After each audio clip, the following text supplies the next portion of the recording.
Tonight we've got Alexandra Kelly, who's from the Electric Vehicle Council, and we've got Frank Muller, who's based in Bermagui, but commutes to Sydney in his vehicle. So he's been doing that for quite some time. So a bit of an early adopter is Frank of EVs, and Kathryn Maxwell is the president of SHASA and has been part of the process of getting an electric vehicle for SHASA, which we've had for probably a bit over 12 months now, and just to talk about the experiences of that.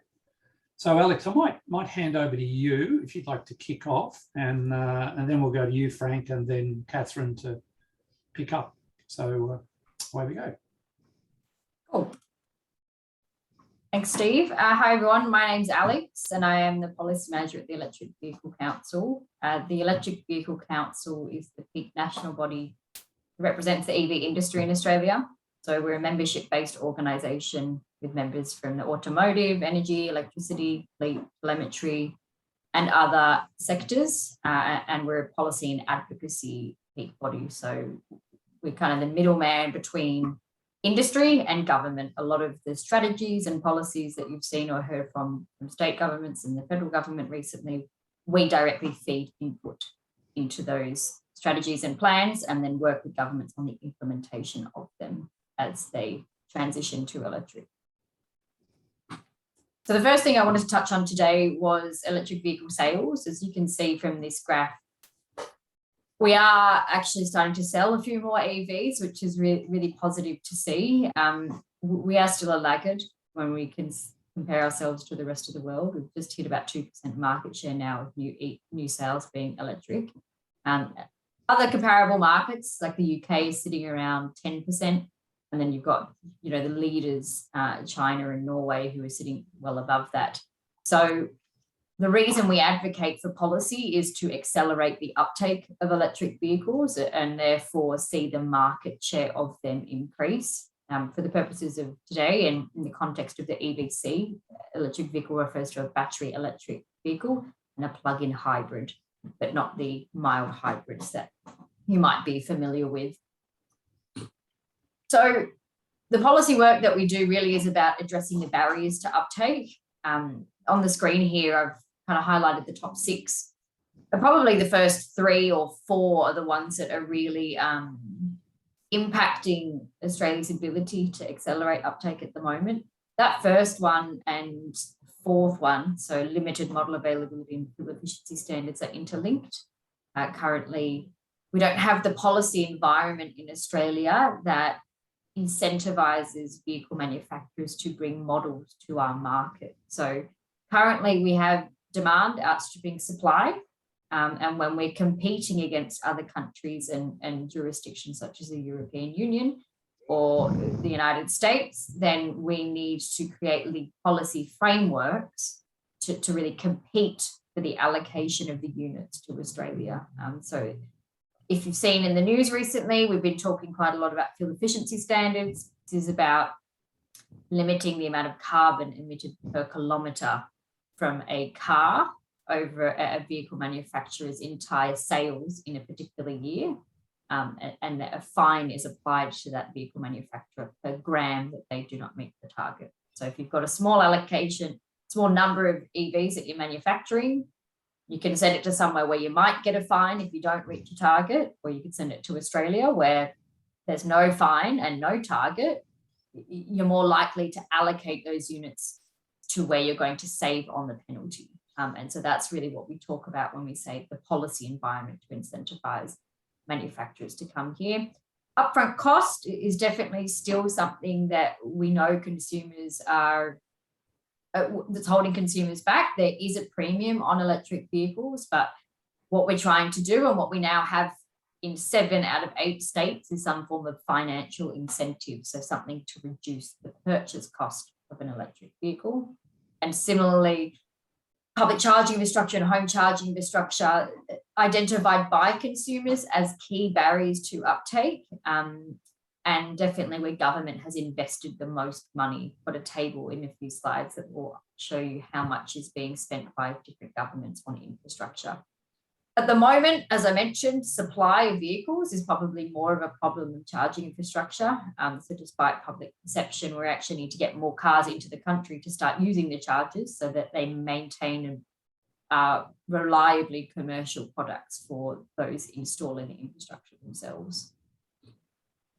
What we do know, and you know, as I've highlighted, is Australians do want electric vehicles. We're consistently seeing that coming up to 60% want electric vehicles, and there are a variety of reasons Australians would like to go EV. The environment is the number one reason. So 43% of respondents to a survey that we did last August with carsales.com.au identified the environment as their key driver.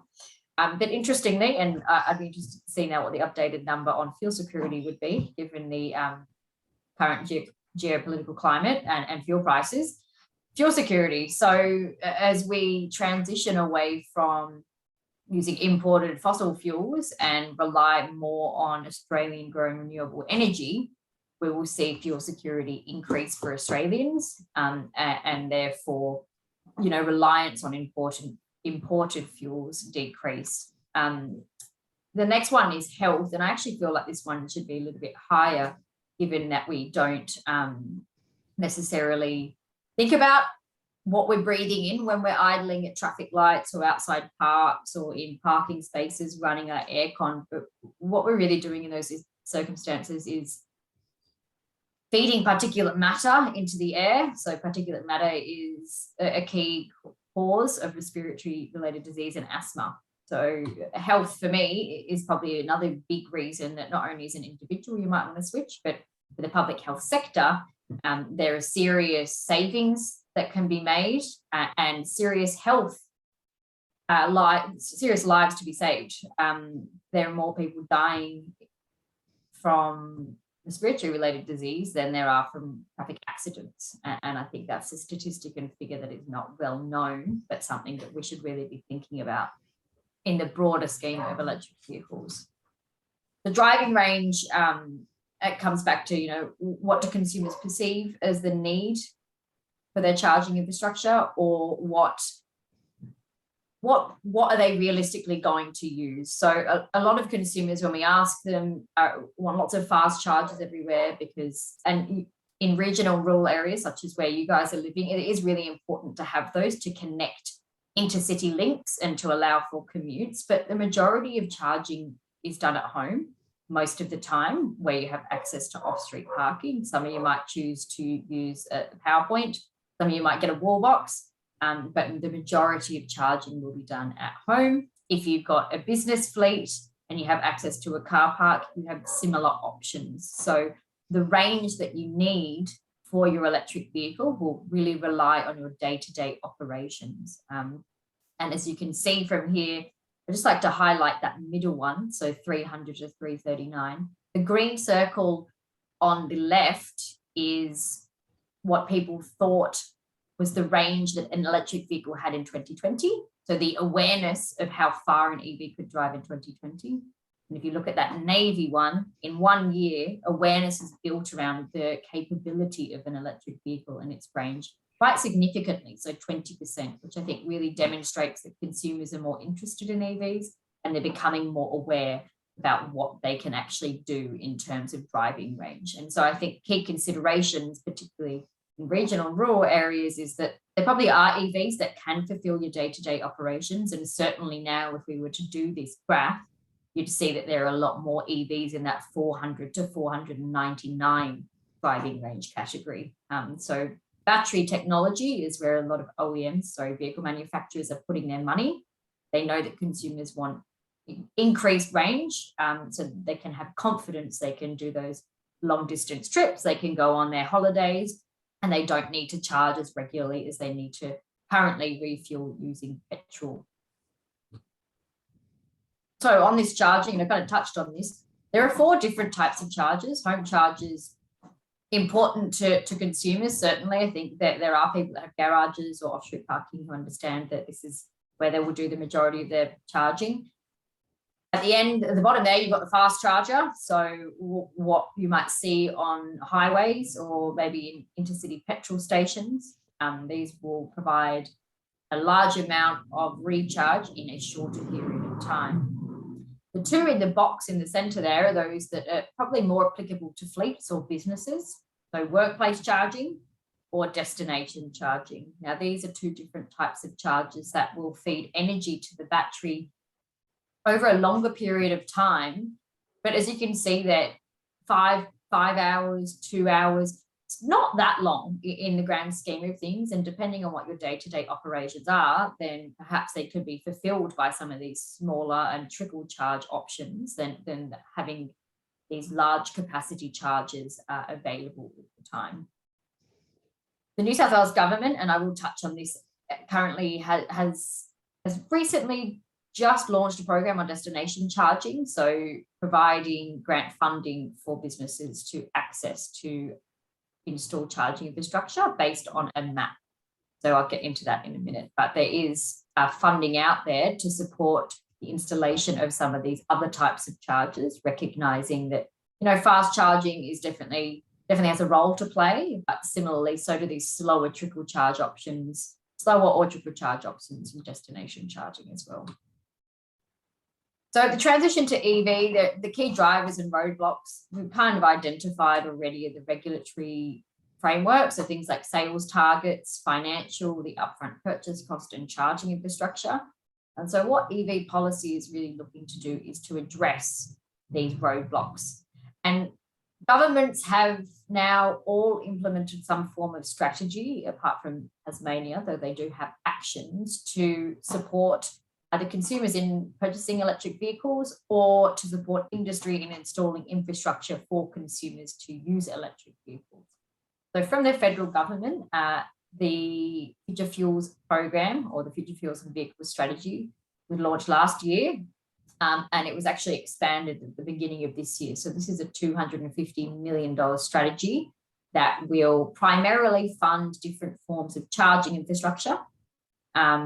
The first round of that funding was to support the installation of fast chargers in metro regions.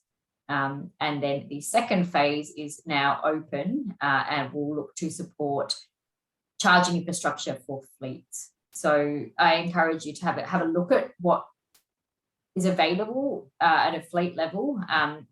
They do have pretty strict criteria, and unfortunately it does look like the minimum amount that you can apply for is quite high. So what I suggest, or what they have suggested, is that looking at amalgamating potentially purchases or building, you know, innovative ideas around charging infrastructure to support broader than one fleet, but perhaps fleet across a particular region. At a New South Wales level, there's definitely more support from the New South Wales government, and there is a fleet incentive program. So that program is to help reduce the total cost of ownership gap between an electric vehicle, a battery electric vehicle, and an internal combustion engine vehicle. So inclusive of that is the smart charging unit. And so basically you bid for a certain amount of money for a certain amount of cars that's measured against the carbon emissions abatement of that application against other applicants, and then grant money is awarded to those who make the most competitive bids. There is, and I think I put a link on this page actually to the guidelines around that program. Now, the first round I'm pretty sure has closed, but there are subsequent rounds, I think there's about 4 or 5 over the next 2 years. So there's certainly time to understand that a bit more and to make sure you're involved for the next round. Additionally, and as I previously mentioned, public charging infrastructure, there's $20 million for destination charging. And so the details of that program will be out in the next few weeks. I think it's just being finalised by the department. And so applications will open soon. Recently announced as well in New South Wales was drive days. So providing access to either fleet managers or private consumers to test drive electric vehicles. Particularly, I think people are conscious from a fleet perspective, what's the difference in driving an electric vehicle? What do I need to think about? How can I compare them? So the drive days are really about putting lots of cars in one place and then encouraging fleet managers to hop into the driver's seat, test them out and get a feel for them.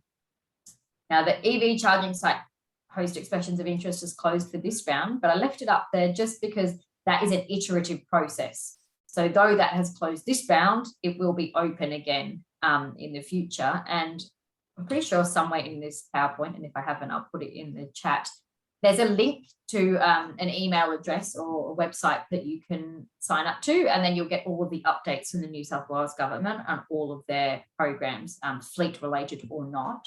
But it just means that you'll be up to date and you can keep an eye on what might be available to you in terms of grant funding. New South Wales is certainly providing the most amount of support to the electric vehicle industry and also to consumers. And as you can see here, the amount of charging funding is far greater than any of the other states. And we understand that there will be strong commitments continuing into the future. So the other thing, and I might just point it out here, is you do have a stamp duty exemption on electric vehicles in your fleets as well. So in addition to that 105 million PCO auction process, you will be able to access a stamp duty exemption. If you are considering buying a EV, not for your business, but as a private consumer, you can receive a $3,000 incentive from the New South Wales government for any EV purchased under $68,000. So two different options there, depending on what you're buying for, but there is money that you can apply for and get some savings on your EV purchases.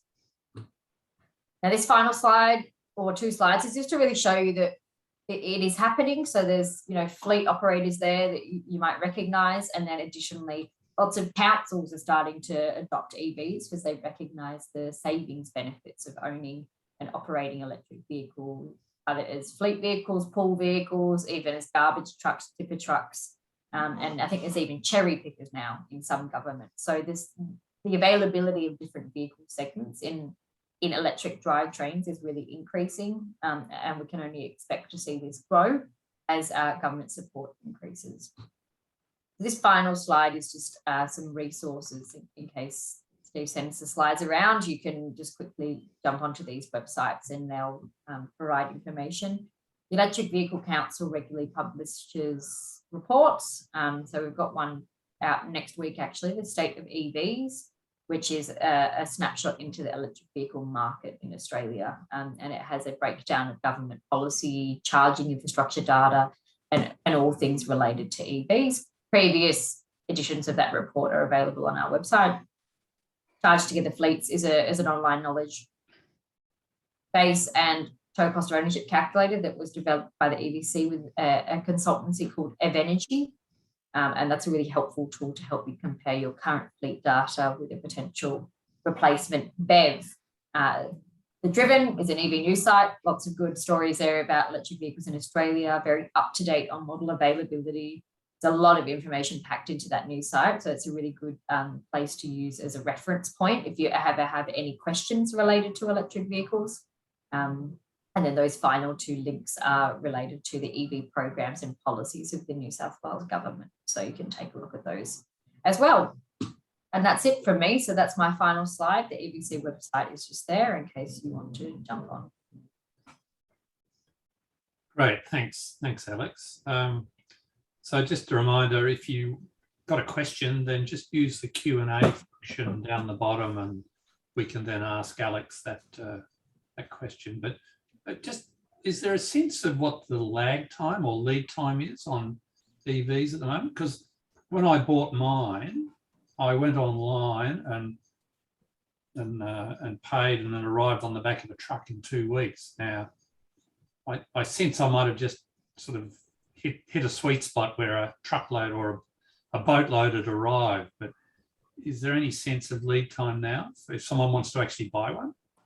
So if you buy a Tesla, they deliver quarterly. So the closer you buy to the end of the quarter, the quicker you'll probably get your EV.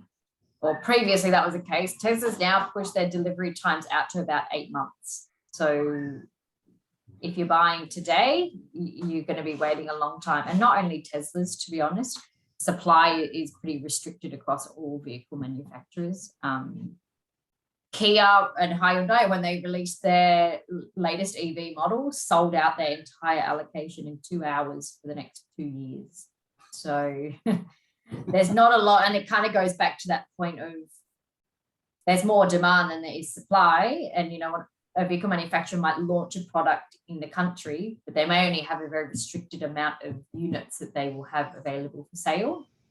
And so once those units have been sold, they then have to go back to head office to make the business case for more units. And if they're not as competitive as other markets, then unfortunately they won't win that allocation, which is one of the key barriers to uptake here is our supply. And you know, the choice that is available in Australia is very, very limited to, you know, it's very limited compared to what is available in other markets. In the UK, you've got something like 120 models to choose from. Here, we've got about 30, 35. Yeah, okay. Now there's a question which has come in. Yeah. So good evening. Can someone please explain how/why the federal government has as yet not set an emission standard for ICE vehicles? It's my understanding that this is cause for manufacturers to offloading their heaviest polluting vehicles onto Australia. I could be wrong, but would appreciate this being clarified. Also, are there comparative reports on the cost to own between ICE vehicles and EV vehicles? Thank you. Sure. So I'll go to that first point, and this person is referring to fuel efficiency standards, which I mentioned on one of the slides in the presentation.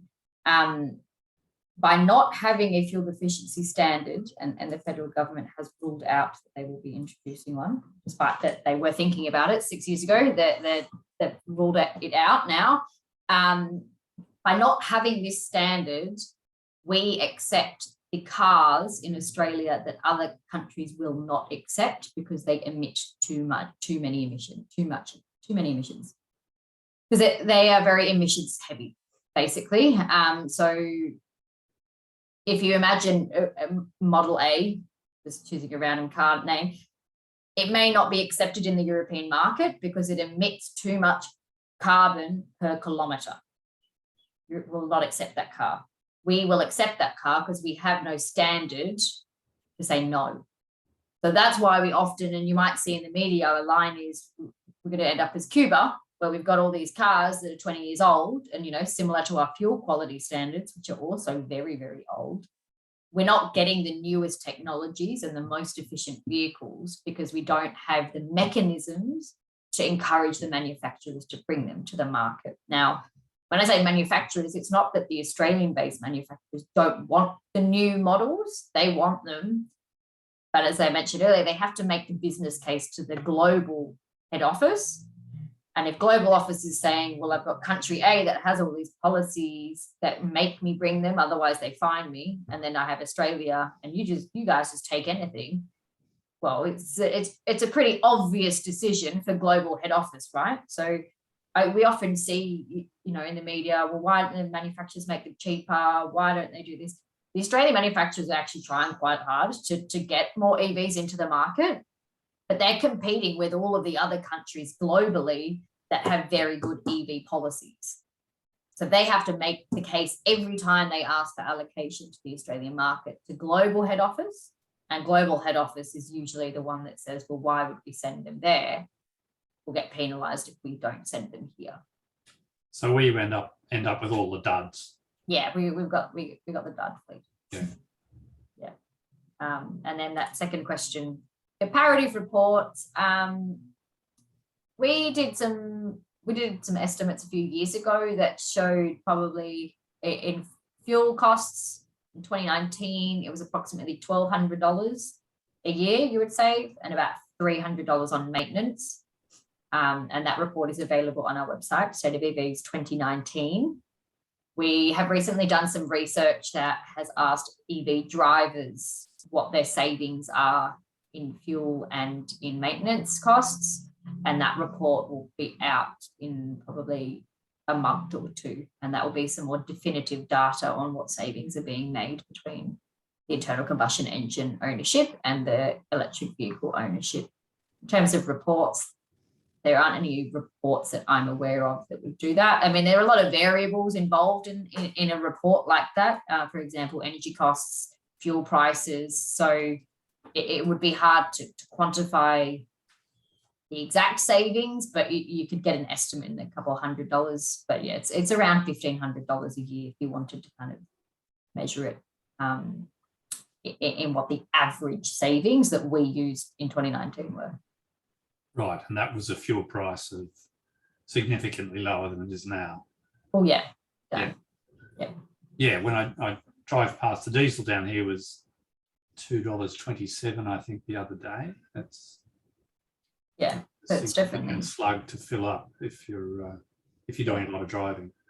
Yeah, and when you can, recharge at 35 cents at home, or I don't know if you got solar for free, then there's quite a lot of savings to be made. But I think that total cost of ownership point is really important. And we do talk about the EV premium. So, if there's a petrol model and an EV equivalent, it's about $15,000, $20,000 difference. But if we use that $1,500 savings figure and we multiply that by the potential time we're going to hold on to an EV, so we say 5 years or 10 years, say 10 years because it's a round number, that's a $15,000 saving that you've made just because you've owned the EV. So that premium is kind of balanced by the savings that you've made, informed by your choice to go electric. So if you can measure or purchase based on total cost of ownership rather than upfront sticker price, it seems more friendly. It's a nicer price when you look at it. But additionally, it's really how fleet managers have always been purchasing cars. They're not buying cars based on upfront sticker price, but it's something that private consumers are not really aware or don't really think about when they're buying an EV. They really just look at the sticker price and say, oh, that's out of my budget. But if you're buying an EV, you should really think about what you might save and then deduct that from, the time that you're going to use as your template, and then see what the actual cost of the EV is once you've factored in those savings. Yeah. Okay. Thanks, Alex. Frank, I might toss to you now, and there's a question here which you might want to just address, which is how much does it cost to charge your EV at home?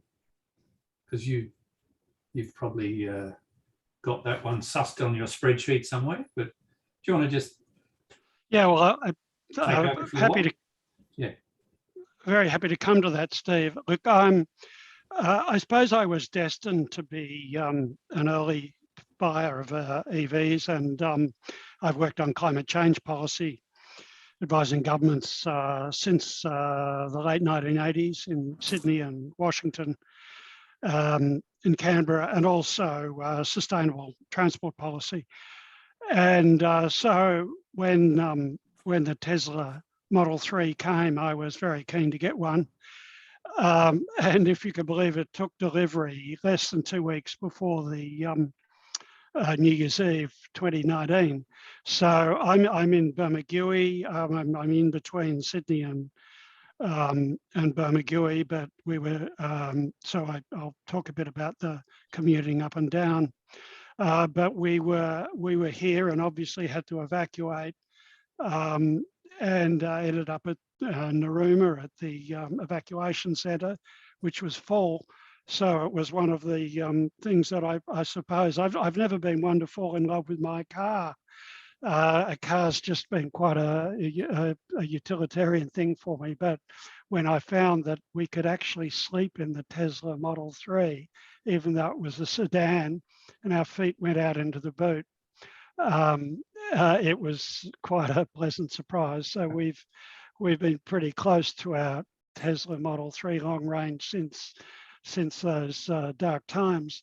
And I was also, I suppose, worried that the petrol head, so to speak, would be laughing at us that we couldn't charge during the blackouts associated with the fires. But as it turned out, no one could fill their tank either, because none of the servos had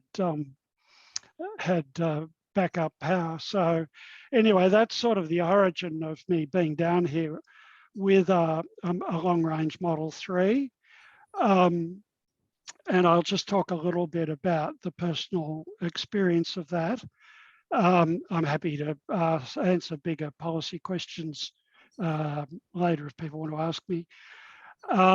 So we have a wall charger at home, which is operates at 8 kilowatts. It's a 32 amp single phase wall charger. And we have a 5 kilowatt solar system on the roof. Now, we're not obviously the situation of small business that's using the car all the time during the day, although that's clearly not going to be the case for everyone or even for most small businesses. So we charge during the day when we can. And we manage to do very well. Most of our charging when we're here in Bermagui is from home. If we're heading up to Sydney, and there is absolutely no trouble moving between Sydney and the south coast, there's enough charges. It's a bit better if you've got a Tesla than others because you've got the Narooma and Berry Tesla stations, but there are non-Tesla stations in Bateman's Bay and in Berry, and if you're going south in Bega, and then there's quite a few closer to Sydney. So we've never had a problem making that trip. If we want to go up to Canberra, at least from down here, we go up through Cooma and there's charging stations in Cooma, both Tesla and non-Tesla. So getting around the region, we've never had a problem. You just have to plan ahead sometimes, be aware of how much fuel you've got, but you know how much battery charge you've got, and make sure you've got enough there to get to your destination. Going to Melbourne's a bit more difficult. I can talk to people about that, although that will change. So I thought it'd be interesting to look at some of our costs. We replaced a Prius V. The Tesla replaced a Prius V, which we'd owned for some years. And so what I've done is calculated what I spent charging the Tesla, and for the same amount of kilometres that we've done 28,700 kilometres in that 2.25 years, and we've spent $340 charging it. Now that's not putting a value, and I'll come back to your question, Steve, about the putting the value on the charging at home. But the Tesla, so that's $340 for the same 28,700 kilometres before we shifted. So that's with the Prius, we spent $2,300 on fuel. So that's 2,300 against 340. Now that's a Prius. Okay, so, you know, if you're talking about a Land Cruiser, well, you're way out of that ballpark and saving a lot more. So it depends on what you're comparing it with. And now, probably Prius is a hybrid as well, isn't it? It's the Prius is a hybrid. It's not a plug-in hybrid. No, yeah. It's a hybrid. Yeah. So it's just a very fuel efficient car. Yeah. But it also, I think you'll find the hybrids, we certainly found, because you're using that battery to get started, the wear and tear and service costs was lower on the hybrid, which bears on my next comparison, that in the equivalent period we've owned the Tesla, we spent $2,100 on servicing the Prius. Now that doesn't include a tyre change we had, because we will have to change tyres on the Tesla probably on a similar schedule. If we'd had, and we have had, a number of brake servicing, one didn't happen to fall into that period, but we've had much, you know, brake servicing was an issue. Well, then the comparison would be, you know, it would be more than the $2,100. We have spent in those 2.25 years $0 on servicing the Tesla. We were stunned when we took delivery that they said, we'll see you in about 5 years to do something or other with the air conditioning system. So, and the brakes, as I think Alex pointed out, you know, with regenerative braking, you don't use them very much. And they're just a pleasure to drive, fantastic to drive. So in terms of charging at home, well, how much does it cost to charge at home? Well, it depends on if you've got a solar system, well, then you'll have time of use tariff in New South Wales, and because you have to now. And so it'll depend on when you charge it. So obviously, if I'm charging it during the day, and with the Tesla, I can adjust how fast I charge according, I have to do this manually, but I can do it from the phone, how fast I charge so that I'm only using solar from my roof. I'm not taking anything from the grid. Now I'm maybe an obsessive maniac and not everyone will want to do that, but that's what you can do. So obviously in that situation, the cost is what I forego in exporting to the grid, which at the moment is 18 cents a kilowatt hour, but that isn't going to last. I negotiated one of the last kind of deals. I think I'll be lucky to get 12 cents, but I know my utility's only offering 5. So that's kind of what it costs. And obviously getting your power plan, you've got to juggle a lot of things when you've got an electric car and a solar system, and you got to really do your own numbers because it's a trade-off between getting a plan with very low off-peak overnight tariffs if you want to charge then, albeit using grid power unless you have a green power scheme, or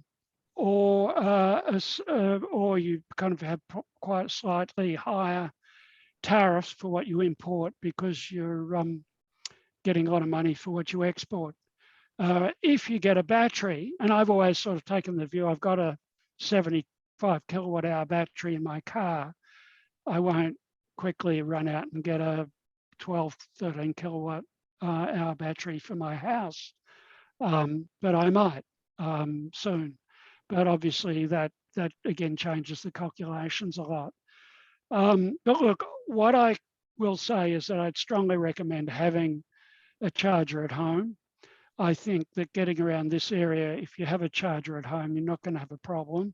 We happen to be a single car family and we manage fine, but others will still have a petrol car as a second car, hopefully. I mean, that's kind of my experience. Steve, should I say a bit about range and charging time? I think range is really important. Yeah, so especially look, in our region. So range is a kind of tricky thing. I will just talk a bit about the Teslas, but the bottom line is that you do have to be a bit careful when you buy your car about the range. And I actually, in questions, I'm happy to elaborate further on some of the stuff that Alexandra was asked about with motor vehicle standards. I did a lot of work on that and was a commissioner of the National Transport Commission, and we advocated very strongly that Australia upgrade its standards. There's a whole lot of reasons why we haven't. But the sticker on the car you buy, when you see the range, that reflects the kind of standards we have. And we have the weakest standards, the old European standards. And so based on the way they test the car, you end up with a range that's just way beyond reality. Now that's true for your petrol car too. You don't have a range number, you'll have a litres per 100 kilometre number, and the cars don't get that at all because the standards are they're not only bad for CO2 emissions and air pollution, they're just totally at odds with real world experience. So to give you an idea, we have the NEDC is the New European Drive Cycle, funny that it's called new, which is the old European scheme. And for the Tesla 3 standard range, they'll tell you it's 460 kilometres, and for the long range, 620. Now, by comparison, if we had the current, but not the forthcoming European standards, what's called WTLP, the World Harmonised Light Vehicle Test Procedure, you would be told we're going to get 409 kilometres for the standard and 560 for the long range. Now, let me just say, this all applies to other vehicles. I just have the numbers for the Tesla. They're all subject to these unhelpful numbers. So if you, which you can do for the Tesla, you can go onto the US EPA website, because at least when I bought mine, it's the same car. Mine was made in California. Now you're buying one that'll, if you're buying a Tesla, will come from Shanghai. But I think you'll find the numbers are pretty accurate. So you've got to convert from miles to kilometers. So that tells you 386 kilometers for the standard range. So it's 386 compared to 460 on the Australian sticker, 499 for the car I have, Steve has, compared to 620. Now, 499, there are people, you know, who are obsessives who'll drive from LA to San Francisco and beat that number by driving perfectly in good conditions. But it's kind of an upper limit to what you'll get. And so your range obviously depends on, you know, are you gaining altitude? Do you have a big load? Are you using the air conditioner or the heater? Are there headwinds? All that's true with a petrol car. People just don't talk about it because there's petrol stations everywhere, which there will be with charging stations.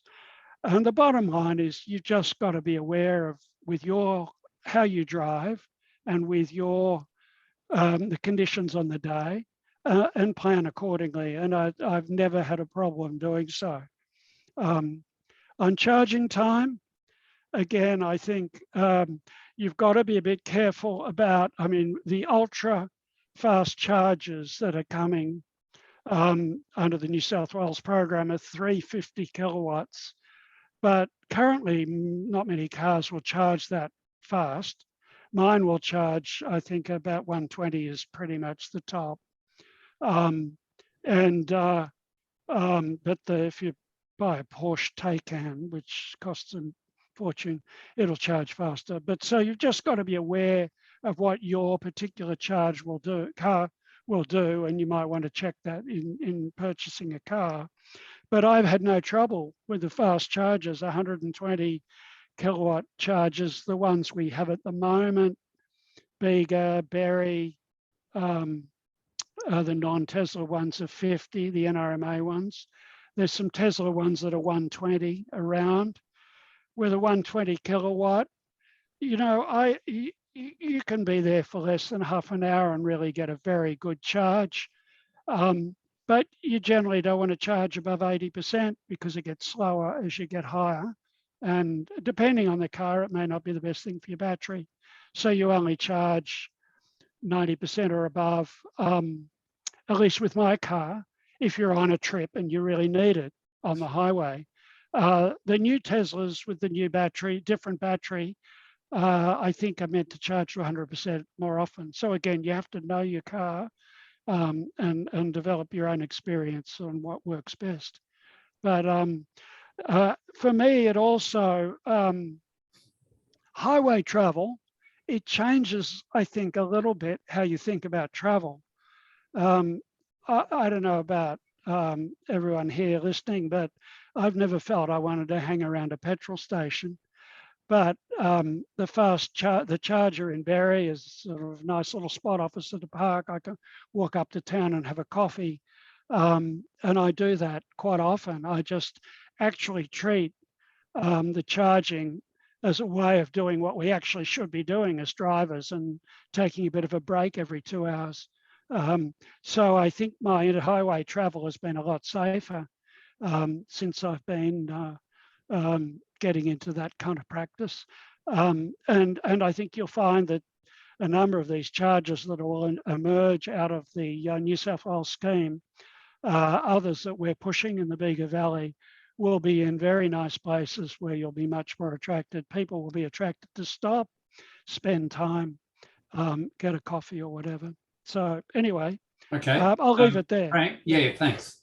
Now there was a question, I think Alex, you were going to answer it from Jane about long range and standard. Oh, I just answered it in the text. There's okay. It was just about models and variants. Yeah. Yeah. So yeah, happy to expand on that if you need to. Yeah.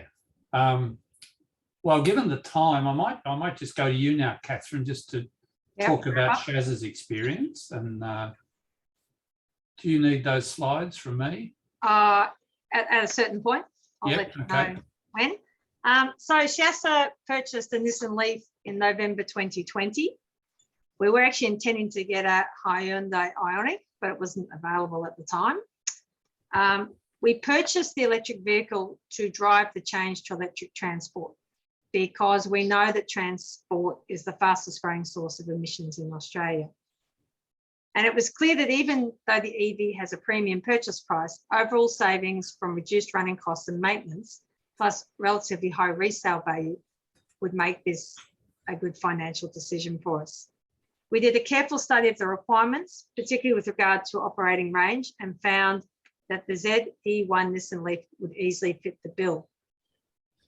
The vehicle uses 14.5 kilowatt hours per 100 Ks, which is approximately 1/4 of the energy requirement of a similarly sized Toyota Corolla.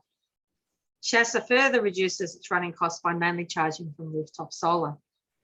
The service interval is 20,000 kilometres or annually, whichever one occurs sooner. And we have one service cost at the 12-month mark, and that costs us $240.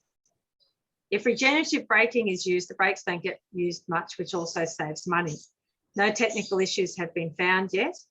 Example, things like ball joints in the Fords or control arm brushes in some VWs. And there is no gearbox to fix and no oil to change. The vehicle is used by SHASA staff and volunteers.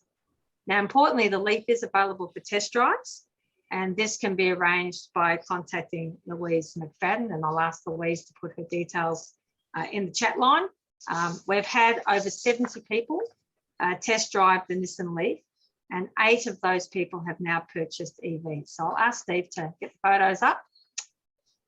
And I think this is quite important, that in the last, I suppose, 18 months, you know, EVs are not such a rarity as they were. So this is the Leaf. We've done a bit of branding of it as well, so it's a bit of an advertising vehicle for us.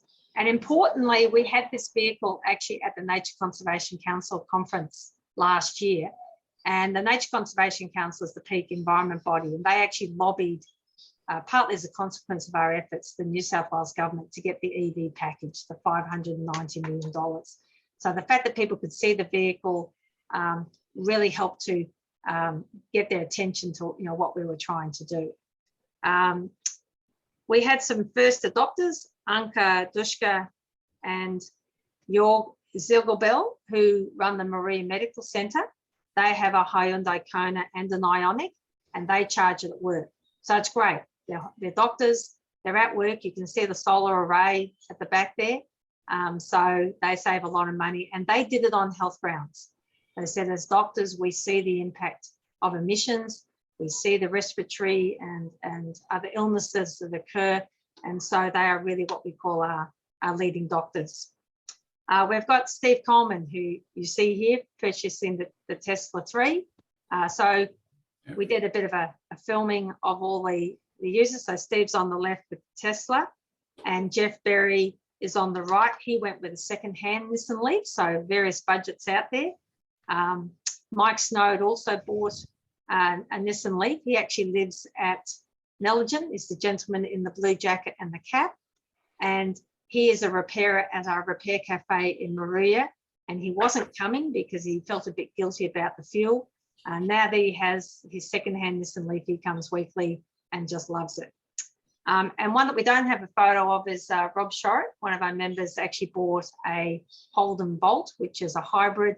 It's a very luxurious car, and you'll see Rob Shorett is it's a very tall man, very big man, needed a big vehicle. So he chose that. There's an example of the Kona, and then going along, we've got charging up, obviously, that EV charging station in Batemans Bay. For those who don't know, that EV charging station will actually move across to Mackay Park, across the road in Batemans Bay, and there'll be 2 EV chargers, and I'm working on the mayor to actually get half a dozen. We know that 2 is not going to be enough. So just examples of the vehicles that you will see around the area. Quite a few Teslas, obviously, but we've also got the Leafs, got some Konas, and there is a variety out there, and they are being used in the Eurobodalla. And just in concluding, I did have a look at some models that are available, and Alex will certainly be able to tell you more about it, but there's quite a few models now available coming into Australia this year. We've got the BYD standard range and the extended range. So the 285 kilometre range is about 44,000. The 375 kilometre range will be about 47,500.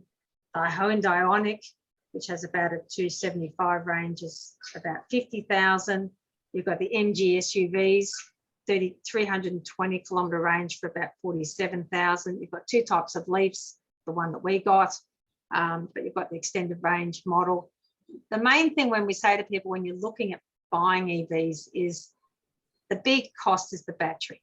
So there'll be a reason why the Tesla, for example, is 63,900 versus, say, an MG SUV at 47,000. And it really has to do with the size of the battery. And obviously, the bigger the battery, generally the bigger the range. So that's the biggest expense in these. And we say to people buying secondhand to be quite careful, because a lot of the early model Nissans had quite small batteries. They were 20 kilowatt hour batteries. And if they already had a lot of life used in them, you often see them with 100,000, 120,000 Ks, that battery will be quite degraded. And you might find you can only get about 100 Ks on a charge. So we just say to people, be very careful. There are some good secondhand ones now. There's a few of the longer range Nissan Leafs, but just be very careful. Like, I think you really need about a range of about 250 Ks in the Eurobodalla, given the distances that we frequently travel. So we are encouraging those who are looking at the secondhand market to take that into account.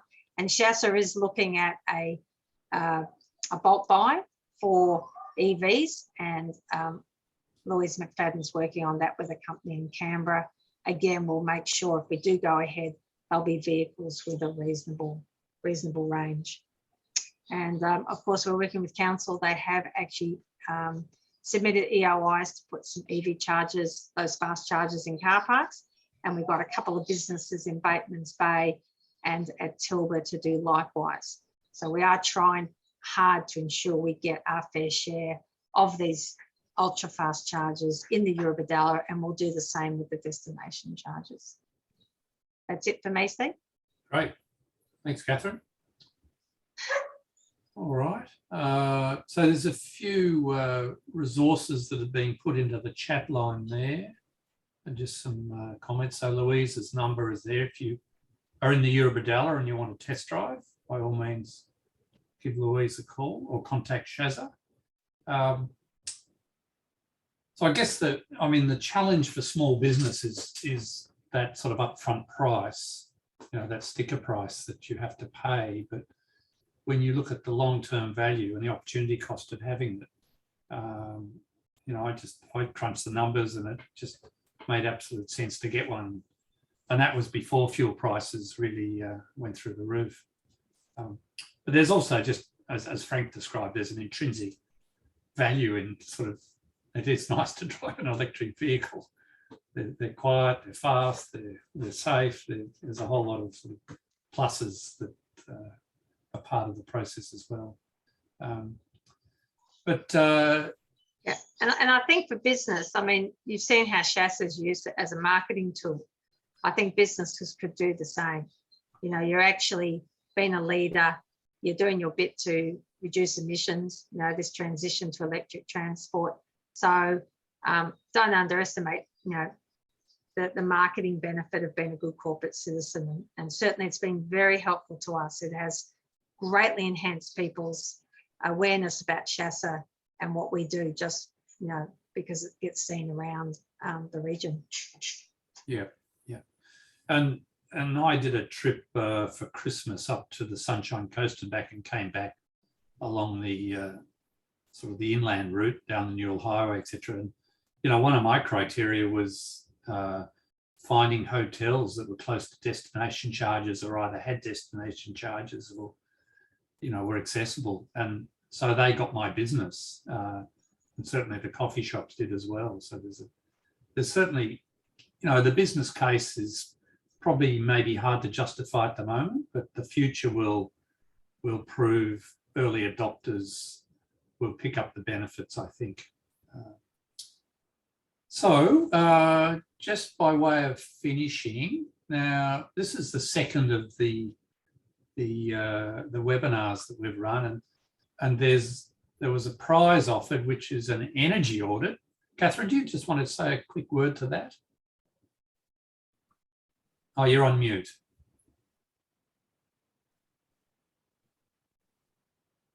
So what we'll do is, I'm not sure how, we'll take all the people who have attended, put their names into a jar, and the successful person, if they want, gets an energy audit. So what happens is we come into either a business or a household.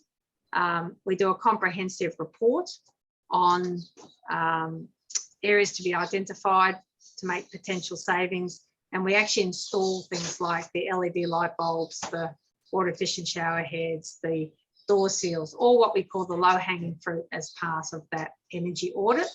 And so what it does is it gives you a plan for the way forward to save upwards of about 25% on your energy bills, and gives you where you'll get the biggest hits. So a lot of people want to do stuff but don't necessarily know where to start.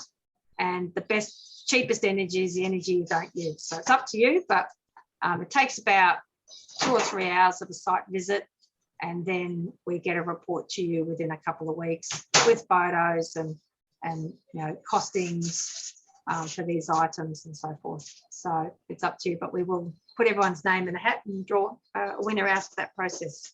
It probably needs to be a site within driving distance of the Leaf, is that? We have to get back home. Ideally, we have to get there and back. Okay. So we'll negotiate that. Now, we have been recording this webinar, so we'll make this available online. And obviously, there's great resources at the Electric Vehicle Council website, and we'll make also Alex's presentation available as a PDF online, so you can access that. And there's also resources on the SHASA website. We're just a community-based organisation. It's $5 to join. You can do it online. So by all means, feel free to sign up or go and check our website out and see what resources are there. And if you want to come along to a meeting, we run Zoom meetings once a month. We may at some point get back to a physical meeting, but Zoom seems to be working okay for us at the moment. Other than that, is there anything else that, Kathryn, you'd like to say about SHASA?